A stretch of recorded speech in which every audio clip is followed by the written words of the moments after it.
Halo teman-teman, salam sehat selalu kembali dengan saya Bung Ropan dan kita akan berbicara soal peluang tim nasional Indonesia khususnya U19 yang akan bertanding di Piala AFF pada hari ini menghadapi tim U19 Vietnam di Stadion Patriot Candrabaga, Bekasi.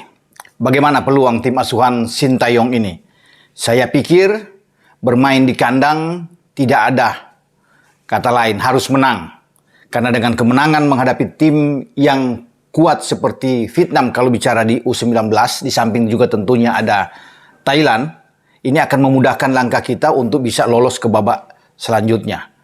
Tapi kalau kita kalah tentunya ini juga akan sedikit menyulitkan perjuangan bagi Marcelino Ferdinand dan kawan-kawan karena di pertandingan berikut tentunya kita akan menghadapi Thailand yang bersama Vietnam digadang-gadang sebagai dua tim yang bisa menghambat laju dari tim nasional Indonesia.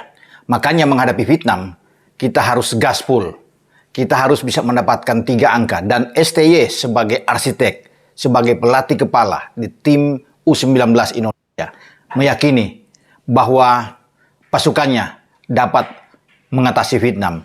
Dan seperti yang dikatakan oleh pelatih Vietnam juga, Binh De Nam, bahwa mereka ini agak was-was, agak hati-hati menghadapi tim Indonesia. Mereka tahu Indonesia sangat kuat, ya, apalagi bermain di hadapan publik sendiri, dan secara kualitas tentunya mereka juga sudah melihat bagaimana penampilan juga Indonesia, ya khususnya di Talon Cup di Prancis yang cukup bagus, ya, di mana kita mampu mengalahkan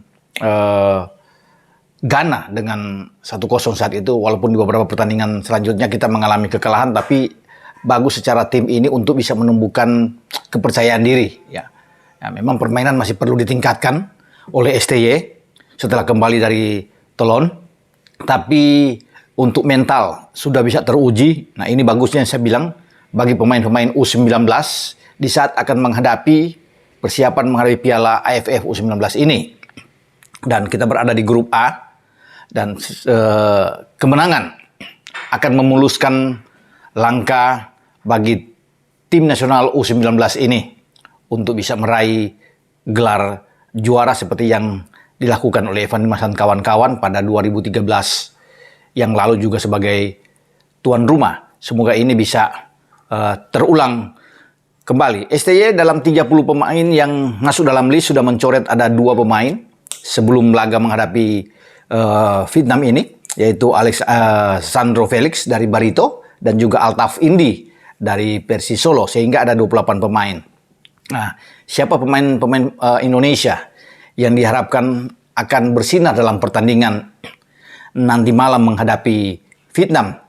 Saya melihat bahwa selain Marcelino Ferdinand yang akan banyak bergerak mensuplai bola di lini tengah sebagai otak serangan bagi tim nasional Indonesia U19 ini, tentunya di lini depan diharapkan bahwa Ronaldo Kuate, Hoki Caraka, kalau pemain mantan Garuda Select ini bisa dimainkan lebih awal bisa mencetak gol. Ya, ini yang tentunya menjadi harapan bagi penggemar sepak bola di Indonesia. Entah Sintayong akan bermain dengan taktik dia, dengan pola dia, 4-3-3. Tapi saya rasa dengan pola apapun, ya, yang diinginkan oleh Sintayong, tentunya dia sudah memikirkan yang matang bagaimana cara untuk bisa meredam Vietnam. Dengan 4-2-3-1 pun masih bisa dijalankan dengan baik. Selain Marcelino di tengah, tentunya kita berharap bahwa ada Muhammad Rafli Asnur, ya, pemain PSM Makassar ini yang bisa berkolaborasi dengan baik di lini tengah membantu Marcelino. Di samping salah satu di antara 2 Dimas, ya, Dimas Maulana atau Dimas Juliono, siapa yang akan dimainkan oleh STY. Lini belakang pun tetap harus disiplin, harus fokus bagi Muhammad Ferrari dan kawan-kawan, karena bagaimanapun Vietnam bertekad, berusaha untuk bisa mengalahkan kita, karena mereka anggap ini pertandingan pertama, pertandingan yang krusial buat mereka. Kalau mereka ingin terus melaju, mereka harus bisa mengalahkan Indonesia. Namun mereka merasakan bahwa ini bukan pekerjaan yang gampang. Bukan sesuatu yang mudah. untuk menentukan Indonesia di kandang dengan kualitas pemain Indonesia yang bagus. Nah, bagaimana cara bagi tim asuhan STY ini untuk bisa meredam siapa-siapa saja pemain Vietnam yang dianggap berbahaya untuk tim kita ini? Catatan saya memang ada 3 pemain Vietnam ini yang perlu diantisipasi, perlu diawasi oleh pemain-pemain Indonesia. Ini menjadi kunci bagi Vietnam. 3 ini saya catat ada Nguyen Van Truong. Ini gelandang yang sangat bagus pergerakan dia, sangat dengan mobilitas yang sangat tinggi di tengah. Ini akan menjadi pertarungan yang bagus kita lihat. Ya, Van Truong ini pasti akan diinstruksikan oleh Diem De Nam, pelatih Vietnam ini untuk terus bisa mempersempit ruang bagi Marcelino Ferdinand yang menjadi otak serangan bagi Indonesia. Karena Marcelino Ferdinand ini sudah memperlihatkan kualitas dia yang bagus ketika bermain di tim senior atau di tim U23, apalagi dia dibawa ke SEA Games dan sangat baik. Sehingga Van Truong ini yang diinstruksikan untuk bisa terus bergerak memburu Marcelino. Di depan, selain Vietnam punya pemain yang saya sebut tadi, di depan mereka masih punya Nguyen Quoc Phuc. Ini juga punya kecepatan yang bagus. Dribblingnya oke. Dia bermain dengan kepercayaan diri yang tinggi. Makanya di belakang itu Muhammad Ferrari, Marcel Januar dan kawan-kawan harus ekstra hati-hati untuk bisa mengatasi selalu pergerakan yang cepat dilakukan oleh Nguyen Quoc Phuc ini. Nah, selain 2 pemain yang saya sebut tadi, siapa lagi pemain Vietnam yang perlu mendapat pengawalan atau diawasi dengan ketat oleh pemain-pemain Indonesia? Mereka punya gelandang juga yang kuat, gelandang serang yang sangat bagus yang bisa berdiri di belakang Nguyen Quoc Phuc ini, yaitu Quoc Van Cang. Quoc Van Cang ini yang juga bisa menjadi pemain yang berbahaya ketika Nguyen Quoc Phuc ini dikawal dengan ketat, tentunya tidak bisa bergerak, ruangnya dipersempit terus oleh pemain-pemain Indonesia, maka Quoc Van Cang ini yang selalu akan muncul dari second line dengan sangat cepat. Makanya memang harus ada pengawalan yang kuat buat kedua pemain ini. Kalau Nguyen Van Truong ini kan lebih banyak, lebih ke dalam bermain, lebih bertahan. Tapi dia cepat juga untuk ketika timnya mengendalikan permainan, mengambil inisiatif serangan, dia akan cepat membantu. Namun dia akan lebih banyak untuk menjaga kedalaman permainan. Itu yang akan selalu dimainkan oleh Nguyen Van Truong ini. Memang menarik untuk kita lihat. Namun bagi Vietnam, mereka tidak punya pemain seperti Marcelino Ferdinand.